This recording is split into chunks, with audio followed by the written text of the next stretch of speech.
दोस्तों, आज मैं बहुत ही उपयोगी मुहावरा लेकर आया हूँ। आज का मुहावरा है अंधे की लाठी। इसका अर्थ है एकमात्र सहारा।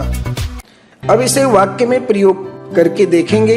वाक्य है, श्रवण कुमार अपने माता पिता की अंधे की लाठी था, लेकिन एक दिन राजा दशरथ ने भूल में बाण से उसे मार दिया।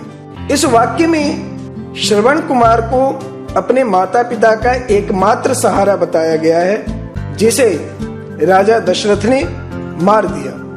अब दूसरे वाक्य में देखिए, घर पर निठल्ले बैठने से कोई माँ बाप के अंधे की लाठी नहीं बन जाता।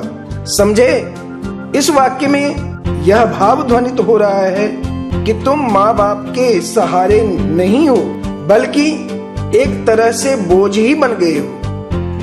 अब तीसरे वाक्य में देखिए, अरे तुम क्या अंधे की लाठी बनोगे, अपना पेट तो तुम भर नहीं पाते। इस वाक्य में एक पिता पुत्र को ताना मार रहा है कि खुद तो अपनी देखभाल कर नहीं सकता, तो मेरा क्या सहारा बनेगा।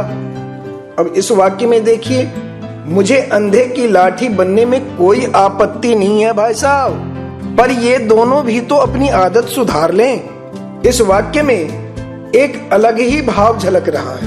भाव यह है कि माता पिता यदि अपनी आदत सुधारेंगे तो मैं उनका सहारा बनने के लिए तैयार हूँ। अब इस वाक्य में देखिए आप, रामाधीन जी बेटे के मर जाने के बाद अपने पोते को ही अंधे की लाठी मानते हैं। इस वाक्य में लाचारी झलक रही है। यदि बेटा रहता तो पोते को सहारा बनाने की जरूरत ही नहीं होती।